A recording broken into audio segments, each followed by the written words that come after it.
7ஆம் அதிகாரம், சங்கீதம் 147 13 14. அவர் உங்களுடைய வாசலின் தாழ்பால்களை பலப்படுத்தி அவர் உன் எல்லைகளை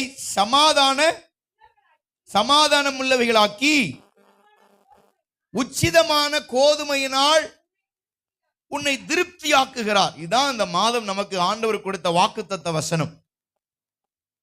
அதாவது 1ஆம் தேதி ஆண்டவர் நம்மோடு பேசினார். 5 விதமான தாழ்பால்களை பற்றி பேசினார். தாழ்பால் என்பது நம்முடைய வீட்டுக்கு மிக அவசியமான ஒன்று.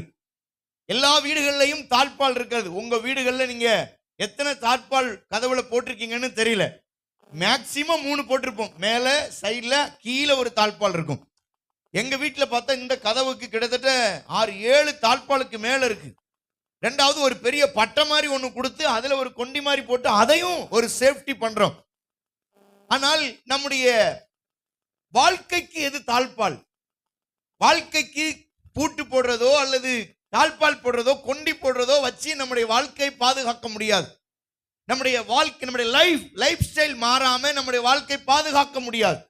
இன்னைக்கு பிள்ளைகள், நிறைய பிள்ளைங்க நம்ம பூமியில இருக்கிறாங்க. பிள்ளைகளுடைய மென்டாலிட்டி என்ன, ஒரு பிள்ளையுடைய மனப்பக்குவம் எப்படி இருக்கும் அப்படின்னு நேற்று ஒரு செய்தி வாசிக்கும் போது அதை நான் புரிந்து கொண்டேன். 5 வயதிலே பிள்ளைகள் நினைப்பது அப்பாவுக்கு தான் எல்லாமே தெரியும் அப்படின்னு பிள்ளைகள் நினைக்குமா. என்ன பிள்ளைங்க எப்படி நினைக்குமா? 5வது வயசு வரும்போது எங்க அப்பாவுக்கு தான் எல்லாமே தெரியும் இந்த உலகத்துல அப்படின்னு பிள்ளைகள் நினைக்குமா. 8 வயது ஆகும்போது அப்பாவுக்கு நிறைய தெரியும் அப்படின்னு நினைக்குமா. 10 வயசு வரும்போது அப்பாவுக்கு சிலது தெரியும்பா அப்படி சொல்ல, சிலது 1-2 தெரியும் எங்க அப்பாவுக்குன்னு சொல்லுமா. 20 வயசு வரும்போது அப்பாவுக்கு ஒண்ணுமே தெரியல அப்படின்னு சொல்லுமா. எத்தனை பேருக்கு நான் சொல்றது விளங்குது? அப்பாவுக்கு ஒண்ணுமே தெரியல அப்படி சொல்லுமா. 22 வயசு வரும்போது அப்பா ஒரு லூஸ் மாதிரி பேசுறாரு அப்படி சொல்லும். எத்தனை பேர் கேட்குறீங்க? பிள்ளைகள்லாம் இருக்கிறீங்க, உங்களுக்கு புரியும்னு விசுவாசிக்கிறேன். அப்போ 20 வயசு வரும்போது 21 வயசுல அப்பா ஒரு லூசுடா, அப்பாவுக்கு ஒண்ணுமே தெரியல, அது வாட்டுக்கு மெண்டல் பைத்தியம் மாதிரி உளருது அப்படின்னு சொல்லும். 23 வயசு வரும்போது அந்த பெருசை சும்மா இருக்க சொல்லுமா, அதுக்கு ஒன்றும் தெரியல அப்படின்னு பிள்ளைகள் அம்மாட்ட சொல்லுமா அப்பாவை பார்த்து. 25 வரும்போது எனக்கு தாமா எல்லாம் தெரியும், அந்த ஆள் அமைதியா இருக்க சொல்லுமான்னு சொல்லுமா. எத்தனை பேருக்கு நான் சொல்றது புரியுது? நீங்க சிரிக்கிறத பார்த்தா உங்க வீட்டில் அப்படித்தான் நடக்கும் என்னமோ எனக்கு தெரியல. அல்லேலூயா. 25 வரும்போது எனக்கு உலகமே எனக்கு தெரியும் அப்படின்னு பிள்ளைகள் சொல்லுமா, அப்பாவுக்கு ஒன்றும் தெரியலன்னு சொல்லுமா. 26 வயது வரும்போது அப்பாவுக்கு மறுபடியும் வருதான், அப்பாவுக்கு சில காரியம் சொல்றது, அப்பா சொல்றது கரெக்டா தாமா இருக்குன்னு 26ல சொல்லுமா. 28ல சொல்லுமா, அப்பா சொல்ற சில விஷயம் கரெக்டா வந்து பழிக்குது பாருமா, அப்பா அன்னைக்கு சொன்னார் அப்படியே வருது பாருமா அப்படின்னு சொல்லுமா. 30 வயதுல சொல்லுமா, எங்க அப்பா பேசினாலே ஏதோ நல்லது நடக்கல அப்படின்னு சொல்லுமா. 35 வயசு வரும்போது எங்க அப்பா என்ன என் வாழ்க்கையில சொன்னாரோ அது மாதிரியே நடக்கு. 40 வயதும் போது எங்க அப்பா இன்னும் கொஞ்சம் என் கூட இருந்தா எனக்கு நல்லது சொல்லியிருப்பாரு அப்படின்னு பிள்ளைகள் 40 வயதுல அவர்களுக்கு தெரியும். அல்லேலூயா. ஒரு தகப்பனை புரிஞ்சுக்கிறதுக்கு எத்தனை வருஷம் ஆகுது? 40 வயது ஆகுது. ஆரம்பத்தில் அப்பா மாதிரி சூப்பர் யாரும் இல்லைன்னு 5 வயசுல சொல்றாங்க. ஆனா காலப்போக்கில் அப்பாவுடைய மதிப்பு மேன்மை தெரியாம கொஞ்சம் அரும்பு மீசை வந்த உடனே அப்பான்னு சொல்லாம அந்த ஆளுன்னு வந்துருது. அந்த பெருசு, அந்த ஆளு எல்லாம் ஒரு ஆளா, அவருக்கு ஒன்றும் தெரியல. அம்மாட்ட போய் சொல்லுவான், அந்த ஆளுக்கு ஒன்றும் தெரியலம்மா, ஏதாவது சொல்லி கொடுமா. அம்மாட்ட சொல்றது, ஆம்பளை பசங்க, இம்மா எப்படிமா அந்த ஆளை வச்சு இத்தனை வருஷம் காலம் தெரியல, எனக்கு ரொம்ப ஆச்சரியமா இருக்குமா. உனக்கு உண்மையிலேயே ஜனவரி 1ஆம் தேதி ஒரு பரிசு உனக்கு வருஷம் உனக்கு தரணும். ஏன்னா இந்த ஆளை சமாளிக்க ரொம்ப கஷ்டமா இருக்கேம்மா, நீ எப்படிதான் இத்தனை வருஷம் சமாளிச்ச. ஆனா காலப்போக்கில் வரும்போது தகப்பன் இறந்ததுக்கு அப்புறம் தான் பிள்ளைகளுக்கு தெரியுது, அப்பா இன்னும் கொஞ்சம் இருந்தா என் பிள்ளைகளை கரையை சேர்த்திருப்பாரு, என் பிள்ளைகளுக்கு நல்ல வழி சொல்லியிருப்பாரு. ஐயோ எங்க அப்பாவை, அதனாலதான் சொல்றேன், தகப்பனும் தாயும் இருக்கும்போது அவர்களை பேணிக் கொள்ளுங்கள். இல்லாமல் போகும்போது நீங்கள் அழுதும் பிரயோஜனம் இல்லாமல் போய்விடும். ஆமென். அல்லேலூயா. பிள்ளைகளுக்காக நான் சொல்றேன், பிள்ளைகள் எப்பொழுதும் ஆசீர்வாதமா இருக்கணும்னு பெத்தவங்க நினைப்பாங்க. இந்த உலகத்துல தகப்பனை போல ஒரு மேன்மையான உலகத்துல இல்ல. அதான் என் பிள்ளை தான் சொல்லுவா, தாய் கூட என்றோ ஒரு நாள் பிள்ளையை சொல்லி காமிச்சிருவாளாம், நான் 10 மாசம் சுமந்தேன், நான் சுமந்த வயிறுடி இது அப்படின்னு அம்மா சொல்லிடுவாளாம். அப்பா வாழ்நாள் முழுசும் சுமந்த வாழ்க்கை ஒரு நாள் கூட அப்பா சொல்ல மாட்டாராம், நான் சுமந்தப்பா உன்னை தூக்கிட்டே அலைஞ்சேன், என் தோளெல்லாம் எவ்வளவு வலிச்சது தெரியுமான்னு எந்த தகப்பனாவது சொல்லியிருக்கானா? ஒரு தகப்பன் கூட சொன்னது கிடையாது. தன் வலிகளையும் பொருட்படுத்தாமல், தன் வேதனைகளையும் பொருட்படுத்தாமல், தன் பிள்ளைகளுக்காக தன்னை தத்தம் செய்தவன் தகப்பன். கர்த்தர் நமக்கு கொடுத்த நல்ல தகப்பனுக்காக கர்த்தருக்கு ஸ்தோத்திரம். கை உயர்த்தி ஆமேன்னு சொல்லுங்க. அல்லேலூயா, அல்லேலூயா. அதனால பிள்ளைகள், உங்கள் வயதுக்கு நான் சொன்னதெல்லாம் எந்தெந்த வயசுல நீங்க இருக்கீங்களோ அந்தந்த வயசு, ஒருவேளை நல்ல வேளை பாஸ்டர் சொன்னாருன்னு இப்ப தெரிஞ்சிச்சுன்னா உங்கள் தகப்பனை கனம் பண்ணுங்க, உங்க தாயை கனம் பண்ணுங்க.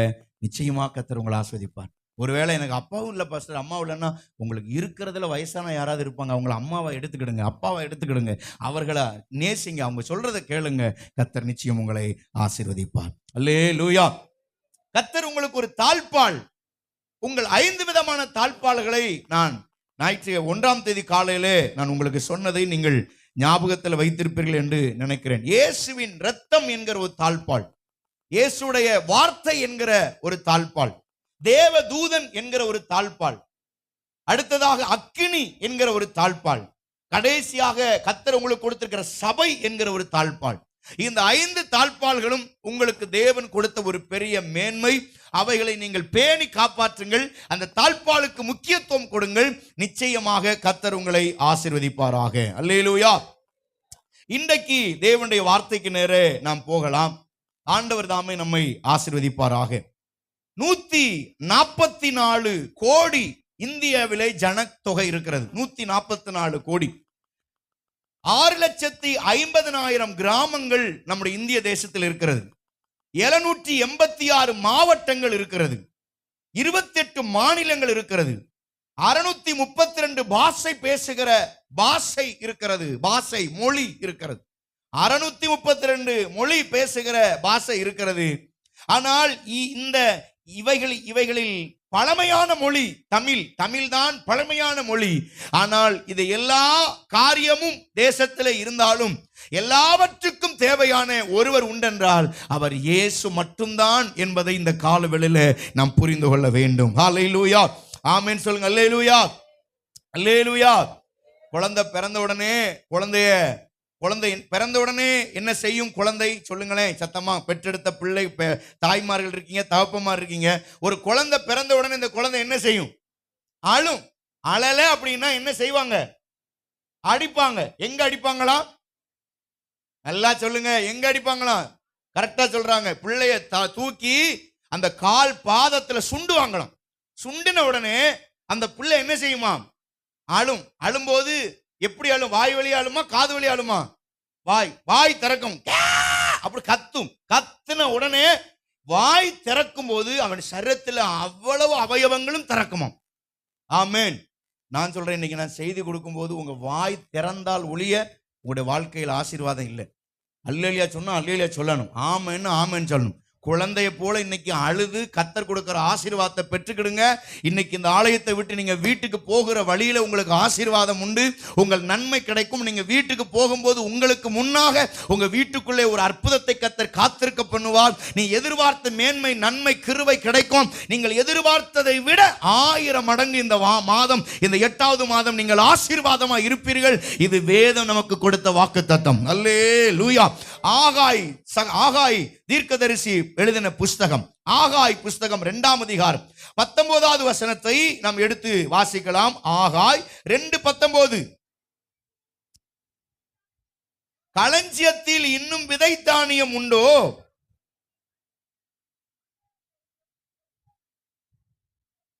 கனி கொடுக்கவில்லையே? நான் இன்று முதல் உங்களை ஆசீர்வதிப்பேன். கடைசி வரியை எல்லாரும் சத்தமா சொல்லலாம். நான் இன்று முதல் உங்களை ஆசீர்வதிப்பேன். இன்று என்று எழுதி கொள்ளுங்கள். உங்கள் வேதாகமத்தில் எழுதுங்க அல்லது ஒரு டைரியில் எழுதுங்க. இன்றைக்கு செய்தியின் தலைப்பு, தேவன் உங்களை ஆசீர்வதிக்க போகிற காரியங்கள் எத்தனை, எப்படி, எந்த நேரத்திலே கர்த்தர் உங்களை ஆசீர்வதிப்பார். இன்றைக்கு முதலாவது ஆண்டவர் சொல்லுகிறது, இன்று உன்னை என்ன செய்வேன்? ஆசீர்வதிப்பேன். அல்லேலூயா, ஆமென். சத்தமா வரட்டும். நான் இன்று முதல் உன்னை ஆசீர்வதிப்பேன். இன்று என்றால் என்ன காரியம் உங்களுக்கு புரிகிறதா? இன்று அப்படின்னா இன்றைக்கு 8வது மாதம் 2024வது வருஷம் 8வது மாதம். இன்றைக்கு எத்தனாம் தேதி? 4வது தேதியிலே கர்த்தர் சொல்லுகிறார், இன்று முதல் நீ ஆசீர்வாதமாய் இருப்பாய். கையை உயர்த்தி சொல்லுங்க, அந்த ஆசீர்வாதத்தை பெற்றுக்கிடுங்க. கர்த்தாவே கண்ணை மூடி ஆண்டவரே சொல்லுங்க, ஆண்டவரே இன்றைக்கு என்னை நீர் ஆசீர்வதிப்பீராக. இன்று முதல் என்னுடைய தொழில், என்னுடைய வருமானம், என் பிள்ளைகள் படிப்பு, என்னுடைய நிர்வாகம், என்னுடைய குடும்பம், என்னுடைய சபை, என்னுடைய ஊழியம், என்னுடைய தனிப்பட்ட வாழ்க்கை எல்லாம் இயேசுவின் நாமத்தினால இன்று முதல் ஆசீர்வதிக்கப்படுவதாக. கைதட்டி கர்த்தருக்கு நன்றி சொல்லுங்க. கர்த்தர் இந்த காலவேளையிலே ஆண்டவர் சொல்லுகிறார், உடைய வாழ்க்கை ஆசீர்வதிக்கப்பட்டிருக்கும், உன் பிள்ளைகளுடைய எதிர்காலங்கள் ஆசீர்வதிக்கப்பட்டிருக்கும். இன்னொரு நாள் அல்ல, அல்லது நாளை மறுநாள் அல்ல, இன்றே தேவன் உங்களை ஆசீர்வதிக்கிறார். இன்றே நீங்கள் இரட்சணிய நாள், இன்றைய அனுக்கிரக காலம். நாளை அல்ல, இன்று உங்களை தேவன் ஆசீர்வதிப்பார். அல்லேலூயா, அல்லேலூயா. இந்த உலகத்துல எங்க போனாலும் எதனாலும் வாங்கிடலாம். இன்றைக்கு திருப்பூர்ல இருந்து வந்திருக்கிறாங்க. திருப்பூர் பெரியகுளத்துல கூட சில காரியம் கிடைக்காது. ஆனா திருப்பூர்ல, கோயம்புத்தூர்ல அம்மாவை அப்பாவை கூட இப்ப விலைக்கு வாங்கிடலாமா? அல்லேலூயா. எல்லாமே கிடைக்கும் சார், எல்லாம் கிடைக்கும். ஆமா, சோத்திரம். ஒரு திருப்பூர்ல போய் நீங்க என்ன கேளுங்க கிடைக்கும், என்னன்னாலும் கிடைக்கும். கம்பி கிடைக்கும், மணல் கிடைக்கும், செங்கல் கிடைக்கும், சிமெண்ட் கிடைக்கும், இது கிடைக்கும், அது எல்லாம் கிடைக்கும். ஆனா உலகத்துல எங்கேயும் கிடைக்காத ஒன்று இருக்கிறது, ஆசீர்வாதம். ஆமென். நிம்மதி, சமாதானம். அல்லேலூயா. திருப்பூர்ல குமார் நகர்ல இறங்கிட்டு ஒரு கடையில போய், சார் எனக்கு 1/4 கிலோ ஆசீர்வாதம் கொடுங்கன்னு கேட்டா, ஆசீர்வாதம் கோதுமை மாவான்னு கேட்பான். உண்மைதானே சொல்றது? என்ன ஆசீர்வாதம் உனக்கு வேணும்? கோதுமை மாவு கேட்கறியா? மிளகாப்பொடியில ஆசீர்வாதம் இன்னும் போடலையே, கம்பெனி பேர் வந்துடும். எங்கேயாவது போய், இங்க பெரிய குளத்துல போய் தேவிலாஸ் கடையில போய் கொஞ்சம் நிம்மதி 1/4 கிலோ கொடுங்க சார், 500 ரூபாய்க்கு கொடுங்க, எக்ஸ்ட்ரா வந்தாலும் வாங்கிக்கிறேன்னா கொடுப்பானா? கிடையாது. ஆனால் உலகத்தில் எல்லாம் கிடைக்கலாம். நிம்மதியும் ஆசீர்வாதமும் கர்த்தருடைய சமூகத்தில் மட்டும்தான் இருக்கிறது என்பதை இந்த கால வேளையிலே அறிந்து கொள்ளுங்கள். எங்கு தேடியும் கிடைக்காது. இந்த சபையில, ஆண்டவருடைய ஆலயத்தில் கர்த்தர் நம்மை நன்மையினாலும் ஆசீர்வாதத்தினாலும் நிம்மதியினாலும் நிறைக்கிறார். இன்றைக்கு நிறைய பேர் தற்கொலை செய்து மரித்து போகிறார்கள். ஒருவன் கொல்லுகிறான், ஒருவனை வெட்டி கொள்றான், கொள்ளைகள் நடக்கிறது. ஆனால் ஆண்டவருடைய சபையிலே கர்த்தருடைய வார்த்தை ஒருவன் கேட்பானே, ஆனால் தற்கொலை இருக்காது, கொள்ளைகள் நடக்காது. ஏனென்றால் இதிலே ஐஸ்வர்யமும் கனமும் மகிமையும் நிம்மதியும் சமாதானத்தையும் கர்த்தர் வைத்திருக்கிறார். இவைகளை நாடி தேடும் போது கர்த்தர் நம்மை ஆசீர்வதிக்கிறார். அல்லேலூயா, அல்லேலூயா. உலகத்துல சக்சஸ்ஃபுல் அப்படின்னு ஒரு வார்த்தை உண்டு. Success, SUCCES, success. சக்சஸ் என்பது வெற்றி, ஜெயம் என்று சொல்லலாம், வெற்றி அப்படி சொல்லலாம்.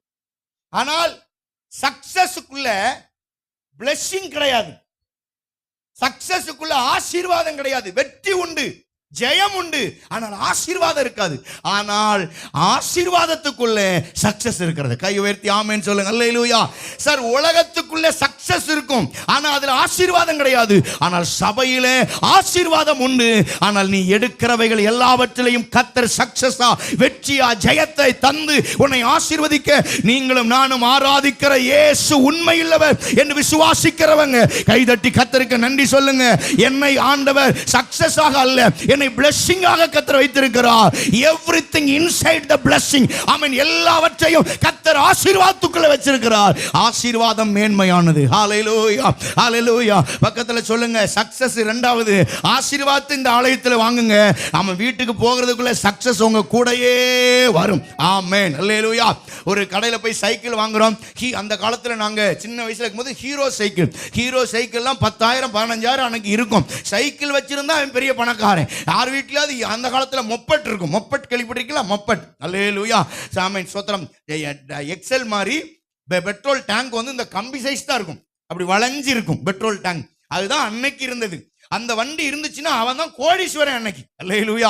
அவங்க அந்த வண்டியெல்லாம் நாங்க போய் பார்த்துக்கிட்டே இருப்போம். அந்த அதில் போக வர்றது, அவர் வண்டி ஓட்டிட்டு போறது எல்லாம் பார்க்கறதுக்கே ரொம்ப அழகா இருக்கும். அல்லேலூயா. அன்னைக்கு பெரிய பணக்கார வண்டி என்னன்னா அம்பாஸ்டர் கார் தான். அன்னைக்கு அதாவது எப்படின்னா காமராஜர் கூட அந்த வண்டியில தான் வருவாராம், போவாராம். அல்லேலூயா. எத்தனை பேருக்கு புரியுது? ஒரு சைக்கிள் கடைக்கு போய் ஒரு ஹீரோ சைக்கிள் தாங்க அப்படின்னு சொல்லிட்டு நீங்க எப்படி சைக்கிள் வாங்குவீங்க? 1000 ரூபாய் சைக்கிள் சொல்றான்னா 1000 ரூபாய் கொடுத்து சைக்கிள் வாங்குவீங்களா? இல்லன்னா 1000 ரூபாய்க்கு ஒரு வீலும் இன்னொரு வீல் 1000 ரூபாய்க்கு வாங்குவீங்களா? கையை உயர்த்தி சொல்லுங்க, எப்படி வாங்குவீங்க? ஐயா, எப்படி வாங்குவோம்? 1000 ரூபானா ஒரு சைக்கிள் கொடுத்துருவான். உண்மைதானே? எத்தனை பேர் இங்க இருக்கீங்க கொட்டாய் விடுறவங்க எல்லாம் நல்ல மண்டல நம்ம அடிச்சு தூக்கத்தை வரவே விடக்கூடாது. அல்லேலூயா. இப்படி கத்துறவன்ட்டே தூக்கம் வருதுன்னா நீங்க ஆர்சி சர்ச்சில் உட்கார கடவோம், எந்திரிக்க கடவோம், முடிஞ்சிருச்சு ஓட கடவோம்னு நீங்க என்ன செய்ய காத்துட்டு இருக்கீங்களோ தெரியல. இவ்வளவு சத்தத்தில் உங்களுக்கு தூக்கம் வருதம்மா, எனக்கு ஆச்சரியமா இருக்கு. ஆனாலும் புதுமையா இருப்பதாக கர்த்தருக்கு ஸ்தோத்திரம். அல்லேலூயா. சைக்கிள் கடையில் ஒரு சைக்கிள் தாங்கன்னு கேட்கிறோம், ஒரு சைக்கிளை கொடுக்குறான். அப்புறம் அதுக்கப்புறம் நீங்க கொண்டு வரும்போது சைக்கிளை அழுத்திட்டு வரும்போது முன்வீல் முன்னாடி போகும்போது பின்வீல கையை பிடிச்சி இழுத்து கொண்டு வரீங்களா அல்லது அதுவா வருதா நீங்க இழுத்துட்டு வரீங்களா? சார் அதுதான் பிளெஸிங் வந்துருச்சுன்னா, முத வீல் பிளெஸிங் வந்துருச்சுன்னா செகண்ட் வீலு சக்சஸ் உங்க கூட திரும்ப வந்துதான் ஆகணும். ஏன்னா கர்த்தருடைய பிளெஸிங். இந்த காலை ஆராதனையில் வந்திருக்கிற உங்களுக்கு கர்த்தர் ஒரு ஆசீர்வாதத்தை தருகிறார். இன்றைக்கு இந்த ஆலயத்தில் வந்து நீங்க வெளியில போய் எந்த தொழில் செய்தாலும் கர்த்தர் சொல்றார், இந்த மாதம், இந்த 8வது மாதம் உலகத்துக்கு வேணா கிரிட்டிக்கலான ஒரு சூழ்நிலை இருக்கலாம், கர்த்தரை ஆராதிக்கிற பிள்ளைகளுக்கு அனைத்தும் பிளெஸிங்கும் அனைத்தும் சக்சஸ்ஃபுல்லாக என் தேவன் மாற்ற உதவி செய்வார். இதுவரை வராத ஆசீர்வாதங்கள் இனி வருவதாக. இதுவரை முடியாது என்று நினைத்து உலகமே இது முடியாது, இது நடக்காது என்று உங்களை பார்த்து சொன்னால், இந்த 8வது மாதம் எவைகள் முடியாது என்று உலகம் சொன்னதோ அவைகளை நீங்கள் ஜெயித்தீர்கள், அவைகளை பெற்றுக் கொள்வீர்கள். அந்த நன்மை இந்த நாளிலே உங்களுக்கு தருவாராக. ஹல்லேலூயா, ஹல்லேலூயா. பெராக்கா அப்படின்னா என்ன அர்த்தம்? பெராக்கா பிளெஸிங், பெராக்கா முடியும், பெராக்கா ஆசீர்வாதம் அப்படின்னா பெராக்காவுடைய மீனிங். அல்லேலூயா. சத்தமா தான் சொல்லுங்களேன். அல்லேலூயா. பெராக்கான ஆசீர்வாதம். பாக்கா அப்படின்னு பெராக்கால இருந்து பிரிஞ்சது பாக்கா. Hebrew word பாக்கா. இந்த பாக்கா என்ன அர்த்தம்? என்னன்னா கண்ணீர் அப்படின்னு அர்த்தம். பாக்கா என்றால் கண்ணீர், பராக்கா என்றால் ஆசீர்வாதம். இந்த பாக்காவுக்கும் பெராக்காவுக்கும் என்ன வித்தியாசம் இருக்கிறது என்றால், பெராக்கா என்பது உங்களுக்கு தேவன் கொடுக்கிற ஆசீர்வாதத்தின் உச்சக்கட்டம். ஆனால் பாக்கா என்பது உங்கள் ஜீவியத்தின் கண்ணீர். உலகம் உங்களை பார்த்து பாக்கா பாக்கான்னு சொல்லலாம், ஆனால் நீங்கள் இந்த 8வது மாதத்தில் சொல்ல வேண்டிய ஒரே ஒரு வார்த்தை, நான் பாக்கா அல்ல, நான் பெராக்கா, நான் ஆசீர்வதிக்கப்பட்ட தேவ பிள்ளை. உலகம் பாக்கான்னு சொன்னா பரவாயில்ல, அதை குறித்து கவலைப்படாதீங்க. நீங்கள் பெராக்கா என்கிற ஒரு தேவ ஆமென் ஸ்தோத்திரம் பிரசன்னத்தை வாஞ்சித்து தேடுங்கள். நீங்கள் எடுக்கிற அனைத்தையும் கர்த்தர் உங்களுக்கு வெற்றியாக மாற்றுவார். கை தட்டி கர்த்தருக்கு ஸ்தோத்திரம். ஆமென். ஹல்லேலூயா, ஹல்லேலூயா. Today tomorrow. டுடேனா என்ன, டுமாரோனா என்ன? எல்லாம் இங்க இருக்கீங்களா? இங்க இருக்கீங்களா? அல்லேலூயா, ஆமென். லேட்டா வந்தா மண்ணுல உட்காருங்க.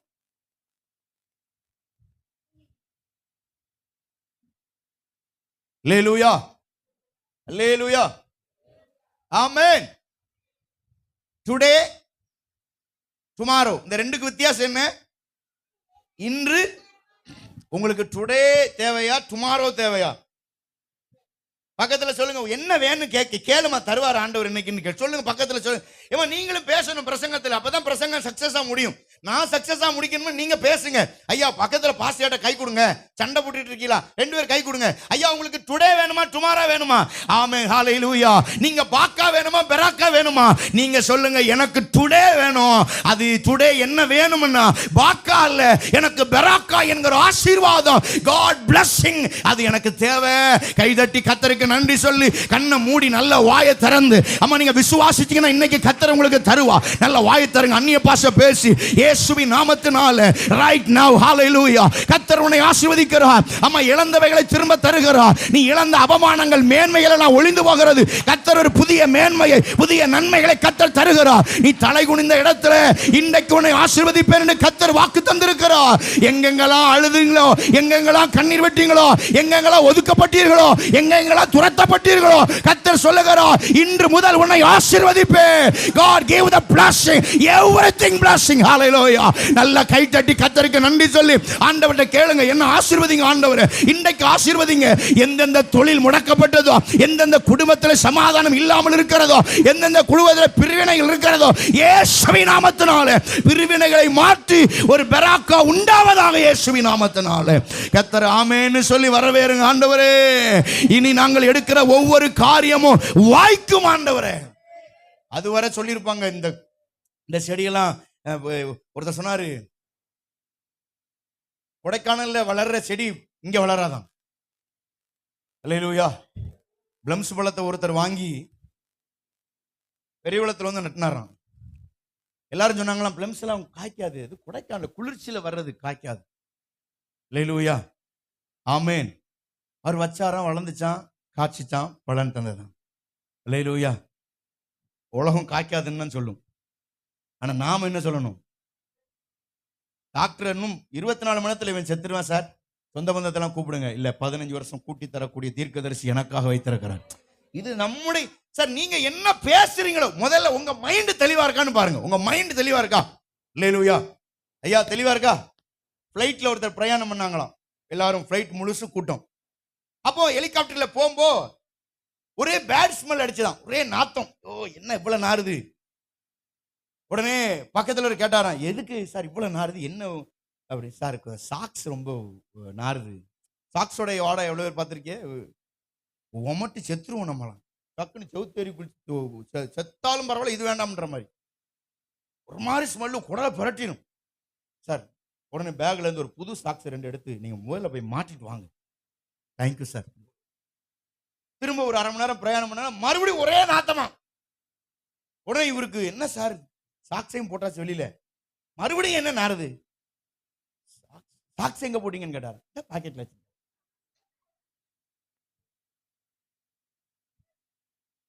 ரட்சிக்கப்பட்டிருப்பீங்க, கர்த்தரை தேடுவீங்க, அவரை உங்களுக்கு பிடிக்கும், ஆனா பாவத்தை பாக்கெட்ல வச்சுக்கிட்டே தான் அலைவீங்க. என்னைக்கு உங்க மனநிலைமை மாறுதோ உங்க லைஃப் ஸ்டைல் மாறும். உங்க மனநிலைமை, மைண்ட் செட்டிங் மாறணும். மைண்ட் ஒருத்தரை குறிச்சுதானே மனநிலைமை மாறாம உங்க வாழ்க்கையில் ஆசீர்வாதம் வராது. அல்லேலூயா. இல்ல நான் சொல்றது எத்தனை பேருக்கு புரியுது? மனநிலைமை எப்படி வச்சிருக்கீங்க? மைண்ட் செட்டிங் எப்படி இருக்கு? கர்த்தரை குறிச்சு என்ன நினைச்சு வச்சிருக்கீங்க? ஒருத்தன் சொல்லுவான், நீ விளங்கவே மாட்டேமா, நம்ம அதுவே பிடிச்சிக்கிடுவோம். அல்லேலூயா. அல்லேலூயா. ஒருத்தர் நமக்கு சொல்ற தீமையான வார்த்தைகளை நம்ம நம்பிடுவோம், ஆனா நன்மையை நம்ப மாட்டோம். அல்லேலூயா. இன்னைக்கு உங்களுக்கு 10,000 வரும்னு பாஸ்டர் சொல்றாரு. உடனே இவங்க பக்கத்துல இன்னொரு அம்மா சொல்லுது, இன்னைக்கு உனக்கு ரொம்ப டேஞ்சரான நாளுமா, இன்னைக்கு உனக்கு ரொம்ப, நீ இன்னைக்கு ரொம்ப கஷ்டப்பட போற, ரொம்ப அடி வாங்க போற, உங்க வீட்டுக்காரர் உன்னை வெளுக்க போறாரு. இவங்க எதை நம்புவாங்க சொல்லுங்க, நீங்களே சொல்லுங்க. நம்ம மனசை எது பாதிக்கும்? 10,000 வந்து 10,000 நினைச்சு சந்தோஷப்படுவீங்களா, அல்லது அந்த அம்மா சொன்னது நடக்கும்னு நினைப்போம்? நம்ம என்னைக்குமே எப்படி நினைப்போம்? நெகட்டிவா இருக்கிறது தான் ஏத்துக்கிடுவோம். இன்னைக்கு அவ்வளவுதானே, இன்னைக்கு சண்டை 10,000 வச்சுக்காங்க போடியா, வீட்டுக்காரர் என்ன செய்வாரோ, அடிப்பாரோ, சண்டை வருமோ, ஐயோ ஐயோ. இதவே என்னைக்கும் நல்ல வார்த்தைகள் நம்முடைய வாழ்க்கையில கிரியை செய்யாது. இந்த அசுத்தமான வேதனைப்படுத்துகிற வார்த்தைகள் நம்மளை போட்டு நெருக்கி, அது எப்படி இன்று முதல் நீ ஆசீர்வாதமா இருப்பேன்னு அந்த ஆள் சொன்னேன்னு கேட்டுட்டு நீ லூஸ் மாதிரி வாரிய. உனக்கு ஏதாவது மதி இருக்கா? மதினா என்ன? புத்தி இருக்கா? எங்க ஊர்ல மதி கெட்டவளேன்னு சொல்லுவாங்க. பைபிள்ல தான் அப்படி, பைபிள்லயும் அந்த வார்த்தை தான், தூத்துக்குடி தமிழ் தான் எழுதியிருக்கோம் என்னமோ தெரியல. மதி கெட்டவளே, மதியேடான காரியத்தை அல்லவா செய்கிறாய். அல்லேலூயா. ஆமென். மதி இல்லையா? பாஸ்டர் தான் வார வாரம் உன்னை அப்படி ஆக்கிடுவார் இப்படி ஆக்கிடுவார்னு சொல்றாருன்னா நீயும் கேட்டுக்கிட்டு ஆமேன்னு அது நடக்கும்னு நினைக்கிறியே, அது எப்படி நடக்கும்? அதெல்லாம் வாய்ப்பு இல்லை. நாம் என்றைக்குமே வாய்ப்பு இல்லை என்பதை நீங்கள் யோசிக்கவே வேண்டாம். வாய்ப்பு இருக்கிறது என்பதை யோசியுங்கள். வாய்ப்பு இல்லாத இடத்திலேயும் கர்த்தர் ஒரு வாய்ப்பை உண்டாக்க என் தேவனால் முடியும். எத்தனை பேர் கர்த்தரை விசுவாசிக்கிறீங்க? என் தேவனால் முடியும் என்றவங்க ஹல்லேலூயா. திராட்சை ரசம் தேவை. அதற்கு என்ன தேவை? திராட்சை பழம் தேவை. எல்லாருக்கும் புரியுதா? திராட்சை ரசம் வேணுமா? அதுக்கு என்ன தேவை?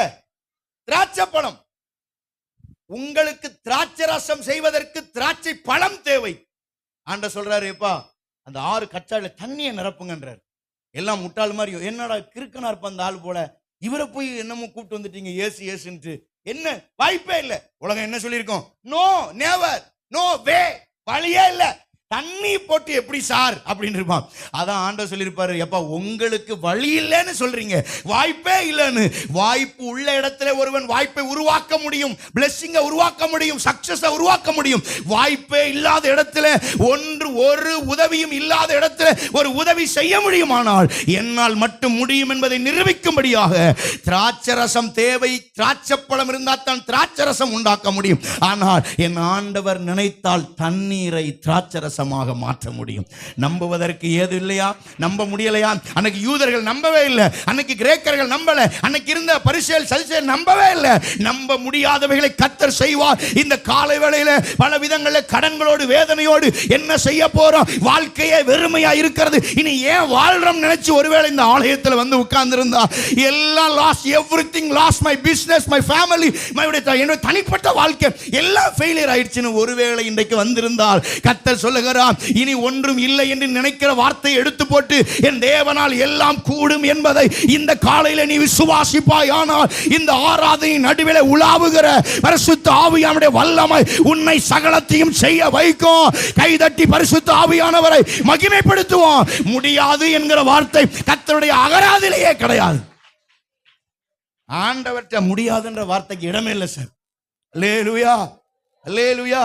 உடனே கர்த்தர் அஞ்சு அப்பம் 2 மீன், 3 நாள் பிரயாணம், 3 நாள் பிரசங்கம், 5 அப்பம் 2 மீன், 3 நாள் எப்படி சார் தாக்கு பிடிச்சிருக்கும்?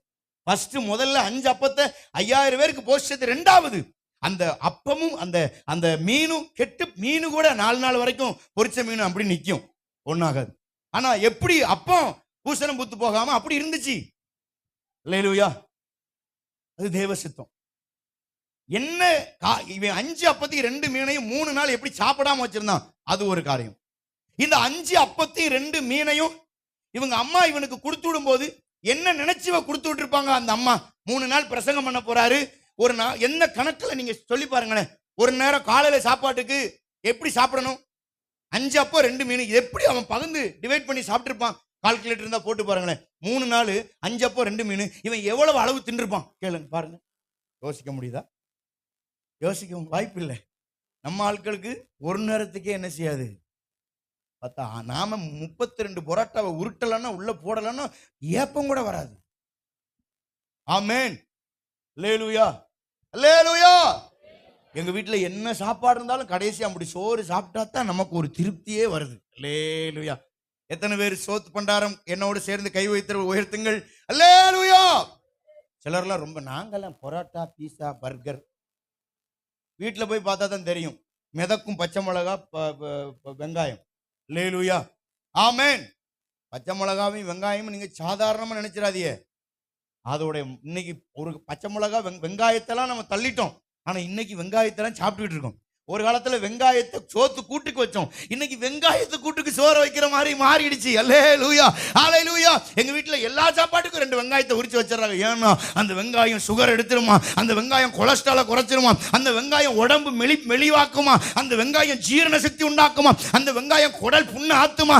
இத்தனை மருத்துவ குணாதிசயங்களையும் என்னுடைய முன்னோர்கள் கடைபிடித்தார்கள். அதை என்னைக்கு விட்டேனோ வியாதி என்ன தேடி வந்தது. இன்னைக்கு கொலஸ்ட்ரால், பிரஷர், பிபி, சுகர் என்னென்ன இருக்கோ அத்தனை வியாதி, புது புது வியாதி, பேரில்லாத வியாதிகள் எல்லாம் நம்மளை போட்டு வாட்டுகிறது அல்லவா? இதற்கு காரணம் என்ன யோசித்திருக்கீங்களா? அல்லேலூயா. சின்ன வெங்காயம் உபயோகப்படுத்துங்க. பக்கத்துல சொல்லுங்க, கைப்பிடிச்சு டெய்லி காலையில வெறுவயத்துல 2 வெங்காயத்தை உரிச்சு சாப்பிடு. அது உனக்கும் குடும்பத்துக்கும் ஆசீர்வாதம். அல்லேலூயா, அல்லேலூயா. பாருங்க, கவுன்சிலிங் எப்படி உங்களுக்கு வந்து சமையல் குறிப்பும் வேற சொல்றேன். ஆமென், அல்லேலூயா, அல்லேலூயா. எத்தனை பேருக்கு சமையல் தெரியும்? கை வைத்து காமிங்க. வேணாம், நீங்க தூக்காங்க, இங்கிட்டு கேட்டு. உங்க வீட்டுல எத்தனை பேர் வீட்டுல நல்ல சமையல் இருக்கு? கை வைத்துங்க. நல்ல நீங்க சமைக்கிறது இல்ல, உங்க மனைவி எப்படி நல்லா சமைக்கிறாங்களா? எப்படி சமைக்கிறாங்க? வீட்டுல அடிக்க மாட்டாங்க, கை வைத்துங்க. ஒன்னும் பிரச்சனை இல்லை. நம்ம எல்லாம் அங்கிட்டு திரும்புங்க, அங்க சொல்லுங்க. பல கைகள் உயரவில்லை, காரணம் என்று தெரியவில்லை, அப்படியே திரு என்று முழிக்கிறார்கள். என்ன நடக்கின்றது வீட்டுக்கு போனாதான் தெரியும். அல்லேலூயா, அல்லேலூயா சொல்லுங்க. அல்லேலூயா, அல்லேலூயா. சில வீடுகளில் சாம்பாரா ரசமானு கண்டுபிடிக்க 3 நாள் உபவாசம் பண்ணி ஜெபம் பண்ணா தான் இது சாம்பாரா அது ரசமானு கண்டுபிடிக்கவே முடியும். அல்லேலூயா. அதை தேட வேண்டிய, இது என்னங்க சாம்பார், முருங்கை கிடைக்க, ஆனா தண்ணியா இருக்கு, என்ன தெரியலையே. சமையல் என்பது ஒரு கலை. பக்கத்துல சொல்லுங்க, சமையல் என்பது ஒரு கலை. அல்லேலூயா. அந்த காலத்துல சாப்பாடு செஞ்சுட்டு என்ன செய்வாங்க? அன்னைக்கு சாப்பாடு எப்படி செஞ்சாங்க? அன்னைக்கு கேஸ் கிடையாது, கரண்ட் அடுப்பு கிடையாது, அடுப்புல தான் தள்ளணும். விறகடுப்பு தான். விறகடுப்பு அன்னைக்குள்ள அடுப்பு எப்படி இருக்கும் தெரியுமா? அடுப்பு அல்லேலூயா. அந்த காலத்துல எத்தனை பேர் அந்த விறகடுப்புலாம் பார்த்துருக்கீங்க? இன்னைக்கு விறகடுப்பு சிலருக்கு அந்த ஜென்ரேஷனுக்கே தெரியல. விறகு அடுப்பு 3 குழி மாதிரி இருக்கும், மேல ரவுண்டா இருக்கும். அதை ஒரு குழியை தோண்டி எங்க அம்மா புதைச்சி 2 அடுப்பு வாங்கி புதைச்சி களிமண்ணில் போட்டு செவுறு மாதிரி கட்டி அது அப்படியே அதுக்கு விறகு தள்ளுறதுக்கு ஒரு பாதை மாதிரி இருக்கும், திண்டு மாதிரி. அதுல விறகு, அதுக்கு மேல ஒரு செங்கலை வச்சு கங்கு வெளியே வராம அழகா என்ன நீட்டா அன்னைக்கு இருந்த சமையல். அல்லேலூயா. அன்னைக்கு இன்னைக்கு தான் குக்கர் விசில் அடிக்கி, நமக்கு அடுத்து விசில் அடிச்சு 108ல உருண்டு போறோம். அந்த விசில் இல்லாம இருந்துச்சுன்னா இன்னைக்கு 108 இல்ல. கையை உயர்த்தி ஆமேன்னு சொல்லுங்க. நாம 108ல போறதுக்காக இப்போ 2 விசில் வச்சிரு. ஒருத்தர் சொல்லுவாங்க 1 விசில் போதும் முடிஞ்சு போக கேஸ் நினைக்கேன். அல்லேலூயா அல்லேலூயா. நீ எத்தனை விசிலுமா வைக்கிறது? அது வாட்டுக்கு போட்டும், கொஞ்சம் பலன் இருக்கோ என்னமோ தெரியல, 4 விசில் விட சொல்றாங்க. ஆமென் அல்லேலூயா. அன்னைக்கு விசில் கிடையாது, அன்னைக்கு குக்கர் கிடையாது. எப்ப தெரியுமா விசில் ஆரம்பிச்சிச்சு? எத்தனை பேருக்கு தெரியும்? பால் குக்கர். சோம்பேறித்தனம் ஆரம்பிச்ச முதல் வேலை அண்ணா. அப்ப குக்கர் கிடையாது, முதல்ல பால் குக்கர்னு ஒண்ணு வந்துச்சு. பால் குக்கர் ரவுண்டா இருக்கும், உள்ளுக்குள்ள ஒரு கோப்பை இருக்கும், ஒரு லைட்ல ஒரு விசில் மாதிரி ஒன்று இருக்கும். அது திறந்து உள்ள தண்ணி ஊற்றணும். தண்ணி ஊற்றி லாக் பண்ணிட்டு அப்புறம் பாலை உள்ள ஊற்றி சூடு பண்ணணும். இந்த தண்ணி கொதிக்கும், பால் பொங்கும். பால் பொங்கி வெளியே சிந்தாது, விசில் ஆரம்பிச்சிடும், கீன்றோம். அப்ப பால் பொங்கிருச்சு. அப்ப ஆரம்பிச்சா ரைட். அப்ப குக்கருக்கு ஒன்று வச்சிருவோம், சோத்து பொட்டணத்துக்கும் ஒன்று கண்டுபிடிச்சிடலான்னு சோத்தை வச்சு இன்னைக்கு எல்லாம் சோத்து முட்டைகள் ஆக்கி அம்புட்டையும் எல்லாம் 20 கிலோ 30 கிலோ தூக்கிக்கிட்டு நீங்களால அலைய முடியாம நாங்க படுற பாடி 6 பிள்ளைகளோ. அப்ப பாருங்க, இதெல்லாம் போயிடுச்சு. அன்னைக்கு உண்மையிலே சொல்றேன், நீங்க குறிப்பு கூட எழுதி வச்சுக்கிடுங்க. தக்காளி கத்திரிக்காய் துவையல் ஒண்ணு வைப்பாங்க எங்க அம்மா. என்ன டேஸ்டா இருக்கும். இங்கிட்டு ரசம், இங்கிட்டு சோறு வெந்து அதை வடிக்க அப்படியே கவுத்தி அதை வச்சுட்டு இங்கிட்டு ஒரு பாத்திரம், அதையும் ரசத்தை இறக்கி. ரசம்னா நீங்க நினைக்கிற மாதிரி இஞ்சி பூண்டு தட்டி என்னமோ பேட்டி என்னமோ பெரிய நேத்து ரசம் சூப்பர். அப்படிலாம் ரசம் கிடையாது. அன்னைக்கு புளிய கரைச்சி வச்சிருப்பாங்க. அந்த சோறு பொங்கின கங்குலயே 2 வத்தலை சுடுவாங்க. கேட்டுக்கிடுங்க, 2 வத்தலை சுடுவாங்க. 2 பச்சை வெங்காயத்தை உரிச்சு வச்சிருப்பாங்க. உடனே புளிய கரைச்சி ஒரு பாத்திரத்தில் ஊற்றி பிச்சு போட்டு சுட்ட மிளகா வத்தலை 2 கிள்ளி உள்ள போட்டு 2 வெங்காயத்தை நசுக்கி விட்டு ஒரு தக்காளியை புளிஞ்சு போட்டா புளி ரசம் அண்ணா அருமையா இருக்கும். ஆமேன். இதுக்கு கூட்டு என்ன தெரியுமா? 4 கத்திரிக்காய். அப்பெல்லாம் கத்திரிக்காய் முட்டுக்கான்னு இருக்காது, இவ்வளவு பெருசா இருக்கும். 2 கத்திரிக்காவை அந்த அடுப்புல உள்ள விட்டா கத்திரிக்காய் அந்த தொலியெல்லாம் சுருங்கிரும், அப்படியே வெளியே எடுப்பாங்க. 2 தேங்காய் சீல உள்ள வைப்பு, அதையும் சுட்டு வெளியே எடுப்பாங்க. அம்மியில வச்சு நல்லா அரைச்சி 2 வத்தலை சுட்டு அதையும் வச்சு 2 புளிய வச்சு நசுக்கி துவையில் அரைச்சா அது போல ருசியான ஆகாரம் இந்த உலகத்துல எதுவும் கிடையாது. அதையெல்லாம் விட்டதுனாலதான் நம்ம வாழ்க்கையில இவ்வளவு பிரச்சனை. அன்னைக்கு எல்லாரும் இப்படியா இருந்தோம். இன்னைக்கு பொம்பளையெல்லாம் எவ்வளவு குண்டா இருக்கிறீங்க, ஆம்பளை நாங்களாம் எவ்வளவு சைஸ்ல இருக்கோம். நேத்தெல்லாம் சட்டை எனக்கு கிடைக்கல, சரி நீ நல்ல சட்டையா இருக்குன்னு வாங்கிட்டு போனா எனக்கும் என் மகனுக்கும் சேர்த்து இருக்கு சட்டை. அல்லேலூயா. இன்னைக்கு சட்டை நம்மளால முடியல பாருங்க. நேத்தான் வாங்கினேன் பெரிய சட்டையாகி போச்சு. அல்லேலூயா. காரணம் என்ன? சின்ன சட்டையை போட்டா பட்டன் போட முடியல, இது டிம்னு வெடிச்சு வாங்கிட்டு வந்துடும் போல ஒரு பட்டன். அதுக்கு தகுந்த மாதிரி கொஞ்சம் லூஸா ஒண்ணு கூடுன்னா அவன் ஓவர் லூஸ் ஆகிற. நீங்களும் போட்டுக்கிடலாம், உங்க மகனும் போட்டுக்கலாம்னு கொடுத்துட்டான். ஆமேன். அளவு கிடைக்கா இல்லையா? இல்லையே. ஆமேன். நாம் காலத்தை விட்டு விட்டோம். உபயோகமானவைகளை தூர எரிஞ்சிருக்கிறோம், ஆசீர்வாதமானவைகளை தூக்கி எரிஞ்சிருக்கிறோம். அதனால நாம் அல்லோலப்பட்டு கொண்டிருக்கிறோம். ஆமேன். அல்லேலூயா. எத்தனை பேர் புரிஞ்சவங்க கில்லாடி? அல்லேலூயா அல்லேலூயா. முடியாது என்பவைகளை இந்த மாதத்தில் கர்த்தர் இன்றைய இரட்சணிய நாள், இன்றைய ஆசீர்வாதத்தின் நாள் என்று கர்த்தர் உங்கள் வாழ்க்கையில இன்றைக்கே இன்று முதல் நீ ஆசீர்வாதமா இருப்பாய். அல்லேலூயா. சத்தமா சொல்லுங்களேன். அல்லேலூயா. பழையவைகளை அழிச்சிருங்க. சாக்ஸ், நாரி போன சாக்ஸ பிளைட்ல இருந்து தூக்கி போட்டால ஒழிய நாத்தம் போகாது. வாழ்க்கையில் இருக்கிற அசடுகளை, பழையவைகளை முதல்ல டெலீட் பண்ணிருங்க. அல்லேலூயா. நேரம் வேகமாய் போகிற, நானும் முடிக்கணும் பாருங்க. அல்லேலூயா. பழச டெலீட் பண்ணுங்க. எத்தனை பேருக்கு உங்க வாழ்க்கை ரொம்ப நல்லா இருந்துச்சு, எந்த தப்பும் செய்யலன்னு கை வைத்துங்க. நான் எந்த தப்பும் செய்யல என்னோட ஜீவியத்துல. 5 வயசுல, 10 வயசுல, 20 வயசுல, 25 வயசுல, இன்னைக்கு நேற்று வரைக்கும் ஒரு தப்பு கூட நான் பண்ணினதே இல்லை. நான் வெரி கிளீன் மேன், த ஹோலி மேன் அப்படி சொல்றவங்க கை வைத்துங்க பார்க்கலாம். அம்மா ஒருத்தவங்க தூக்குறாங்க. கர்த்தர் உங்களை ஆசீர்வதிப்பார். அல்லேலூயா. பைபிள் சொல்லுகிறது அப்படி ஒருத்தருமே இல்லைன்னு சொல்லுது. நான் பைபிளை நம்பவோ உங்களை நம்பவோ? அல்லேலூயா. உலகத்துல யாருமே, அதுதான் நான் சொல்றேன், உங்கள் கணவனோ உங்க மனைவியோ முன்னாடி செய்த தவறுகளை நீங்கள் சுட்டி காட்டினால் நீங்கள் பரலோகத்து வருவதற்கு தகுதியற்றவர்கள். என்னைக்கு பழச டெலீட் பண்றீங்களோ, சிலருக்கு பழைய ஒரு ஆள் இருக்கும், அந்த ஆள் நம்பரை வச்சிருப்பீங்க சேவ் பண்ணி. உங்களுக்கு தேவையில்லைன்னா அந்த நம்பரை கூட டெலீட் பண்ணிருங்க. எத்தனை நான் சொல்றது புரியுது? Past is past. பைபிள்ல பவுல் சொல்றாரு, அதுவும் கடந்து போகிறது, நாங்களும் மறைச்சிருங்க அல்லது டெலீட் பண்ணிருங்க. ஒரு பிள்ளை கல்யாணத்துக்கு முன்னக்கூட்டி ஒரு தவறான ஒரு உறவுல இருந்து கல்யாணம் முடிச்ச உடனே வீட்டுக்கார்ட்ட இந்த மாதிரி இருந்தங்க, உங்கள்கிட்ட எல்லாம் மறைக்கூடாதுன்னீங்க, அன்னைக்கே டைவர்ஸ் பண்ணிட்டு போயிட்டான். மறைக்க வேண்டியவர்களை மறைச்சி டெலீட் பண்ண வேண்டியதை தேவையானதை வைங்க, தேவையில்லாத டெலீட் பண்ணிருங்க. ஒரு ஒரு குடும்ப ஆசீர்வாதமா இருக்க பழசு ஒரு நாள் உங்க லைஃப்ல திரும்ப யோசிக்காதீங்க. ஆண்கள் அப்படி இருக்க மாட்டாங்க, அப்படித்தானே? ஆண்கள் பழசு பேசுவீங்களா? யாராவது பழசு பேசுவீங்களா? நம்மள வேணா கேவலமா பேசுவோம், அடுத்தவங்களை ஒரு நாள் என்ன செய்ய மாட்டோம், அவன் மோசமானவன் அப்படி பேச. ஆனா பெண்களுடைய வேலை என்னன்னா, தன்னை ஒரு நாளும் பேச மாட்டாங்க, மற்றவங்களுடைய கணக்கைத்தான் பார்ப்பாங்க. அல்லேலூயா. ஒரு அம்மா ஹோட்டலுக்கு போச்சுன்னா இப்படியே பார்க்கும், அந்த சட்னி ஊத்து, இந்த அந்த தோசை. பார்த்திருக்கீங்களா? எத்தனை பேருக்கு நீங்க பார்த்திருக்கீங்களா? வீட்லயுமே சில கோஷ்டி அப்படிதான் இருக்கு. ஏமா எனக்கு ஊற்றி வந்து கொஞ்சம் பக்கடா ஒரு பீஸ் தான் வச்சிருக்காமா, பக்கடா எனக்கு முறுக்குடா, சண்டை போடுங்க அப்பாவுக்கு அம்மாட்டையும். எங்க பாச சொல்லி கொடுத்துக்காரு, வீட்டுல வந்தா உன் தட்டை மட்டும் பார்க்கணுமா, ஹோட்டலுக்கு போனா எல்லார் தட்டையும் பார்க்கணுமா. ஏன்னா அவனும் காசு கொடுத்தான் சாப்பிடுதான். ஆனா வீட்டுல நம்ம காசு கொடுத்து சாப்பிடல, கர்த்தர் தாய் தகப்பன கிருபையா வச்சு நமக்கு சோறு போடுறாரு. ஆமென். வீட்டுல சாப்பிடும் போது பெரியவர்களே, தாய்மார்களே, அல்லேலூயா. பெண்களே, உங்க வீட்டுல எத்தனை வீட்டுக்காரர் சண்டை போடுதார் சோத்துக்காக? கூட்டு இல்ல, குழம்பு இல்ல, ஊறுகாய் இல்ல, உப்பு இல்ல, என்ன உப்பு போட்டிருக்க, சோழியெல்லாம் வச்சுக்கிடக்கூடாது. ஆமென். அல்லேலூயா, அல்லேலூயா. உங்க வீட்டம்மா சரியா சமைக்கிறேன்னா உங்க தலையெழுத்து அவ்வளவுதான் நினைச்சுக்கிட்டு சோத்திரம் பண்ணிடணும். இவ்வளவுதான் சார் எனக்கு தேவன் கொடு. அதாவது நமக்கு அளந்துதான் வைப்பாரு. நீ இன்னும் டேஸ்ட் ஆயிட்டேன்னா நீ கையில பிடிக்க முடியாது, சிட்டா பறந்துருவே. அதுக்கு தான் தேவன் சில காரியங்களை ருசியை குறைச்சி வச்சிருக்காரு. ஆமென். அல்லேலூயா. அதை விட்டுவிட்டு எனக்கு அது இல்லை இது இல்லை. என்னைக்கும் ஒன்னு புரிஞ்சுக்கிடுங்க, சைக்கிள்ல போறவன் பைக்ல போறவனை பார்க்கக்கூடாது, பைக்ல போறவன் கார்ல போறவனை பார்க்கக்கூடாது, கார்ல போறவன் பிளைட்ல போறவனை பார்க்கக்கூடாது. ஏன் பார்க்கக்கூடாது? நான் சொல்றேன் கேளுங்க.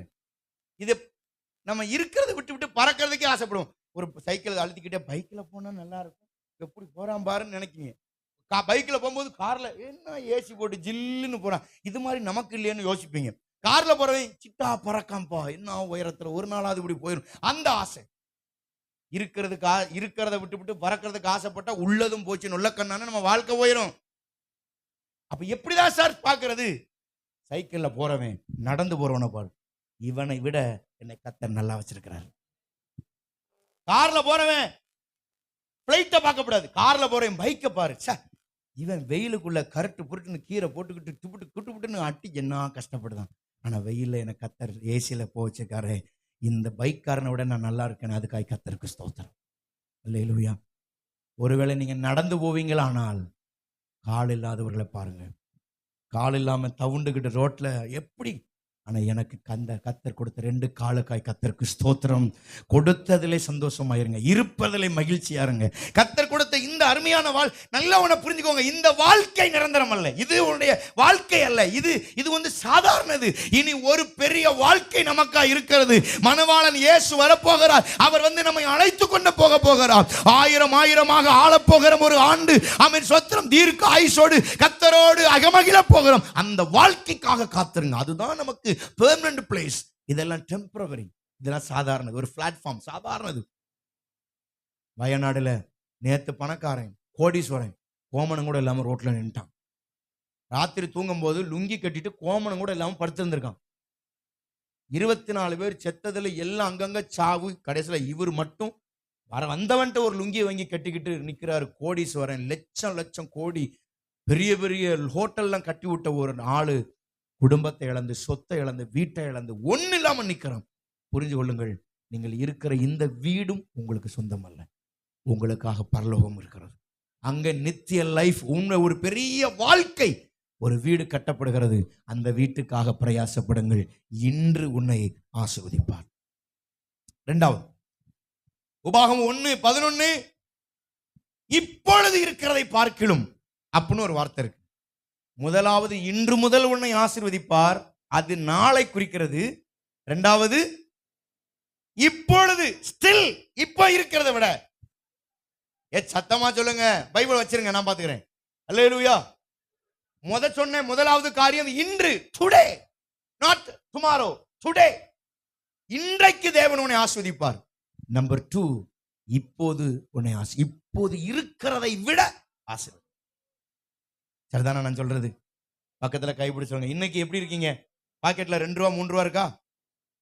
இப்போ இருக்கிறத விட 1000 லட்சம் கோடி மடங்கு தேவன் உங்களை ஆஸ்வதிக்கும். நான் சொல்றத இன்னைக்கு ஆண்டவர் உங்கள்ட்ட பேசுறாரு. இதை நீங்க விசுவாசிங்க.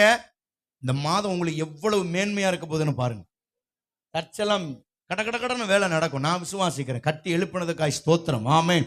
8வது மாசம் கொண்டு போயிடணும், ஆர்சியில முட்டிடணும். அல்லேலூயா. 9வது மாசம் ஆர்சியை போட்டுறணும். ஆமென். அல்லேலூயா. புது வருடம் அதுல ஆராதிக்கணும் கர்த்தர் சமூகத்தில். அல்லேலூயா. கர்த்தர் செய்த நன்மைகளுக்காக விசுவாச வார்த்தைகளை அறிக்கையிடுங்க. நல்ல சத்தமா சொல்லுங்க, நான் இப்பொழுது இருக்கிறதை விட 1000 மடங்கு என்னை தேவன் ஆசீர்வதிப்பார். 1000 மடங்கு, 1000 மடங்கு. திருப்பூர்ல இருந்து வந்திருக்கிறாங்க. ஒருவேளை ஒரு மாதத்துக்கு 1 லட்சம் ரூபா உங்களுக்கு அந்த வருமானங்கள் வரலாம். ஆனா கர்த்தர் சொல்றாரு, இன்றைக்கு உன்னை ஆசீர்வதிப்பேன். இரண்டாவது சொல்றாரு, இப்பொழுது 1 லட்சம், இனி 1000 லட்சம், அதாவது 1 கோடி அளவுக்கு கர்த்தர் இங்க இவங்களுக்கு மட்டுமில்ல, அவரை விசுவாசிக்கிற அத்தனை பேருக்கும் உங்க பிசினஸ் எல்லாம் அப்படிதான் வரப்போகிறது. நீங்கள் விசுவாசிச்சு பாருங்க. இந்த ஆராதனைக்கு வந்துட்டு நீங்க வீட்டுக்கு போய் பாருங்க. கர்த்தர் சொல்லுகிறார், நீ என்னை விசுவாசித்தால் தேவ மகிமையை காண்பாய். கைதட்டி கர்த்தருக்கு ஸ்தோத்திரம். நல்ல வாய் திறந்து ஹல்லேலூயா, ஹல்லேலூயா. 1000 மடங்கு கர்த்தர் உன்னை ஆசீர்வதிப்பார். எப்படி ஆசீர்வதிப்பார்? உன் குடும்பத்தை, உன் பிள்ளைகள் படிப்பை, வேலையை, வருமானத்தை. வீடு பாதியில நின்னா வீடு கட்டி முடிப்பீங்க. 1000 மடங்கு தேவன் ஆசீர்வதிப்பார். சபை, வேலை, வருமானம் 1000 மடங்கு. அல்லேலூயா. ஆமென். அல்லேலூயா, அல்லேலூயா. கர்த்தருடைய நாமம் மகிமைப்பட்டும். இப்பொழுதே தேவன் ஆசீர்வதிப்பார். இப்பொழுதே ஆசீர்வதிப்பார். இப்பொழுது இருக்கிறதை விட அதிகமாய் ஆசீர்வதிப்பார். ஆமென். எப்படி ஆசீர்வதிப்பாரா? 4 காரியம் புதுசா உங்களை ஆசீர்வதிப்பார். நம்பர் 1, எசேக்கியேல் 26:26 சொல்லுது. 36:26, புது இருதயத்தை இந்த மாதம் தருவார். புதிய ஹார்ட், புதிய இருதயத்தை தருவார். இரண்டாவது சங்கீதம் 40:1-2-3 சொல்லப்பட்டிருக்கு, புது பாட்டை உங்கள் நாவிலே தருவார். சோத்திரம். மூன்றாவதாக சங்கீதம் 92:10, புது எண்ணெயால் உங்களை அபிஷேகம் பண்ணுவார். இருக்க இடத்துல அப்படியே எழுந்து நின்று தேவ சமூகத்துல இன்றைக்கு உன்னை ஆசீர்வதிப்பார். பைபிள் சொல்லுது, ஏசாயா 43:19, வனாந்தரம் வயல்வெளியாய் மாறும்.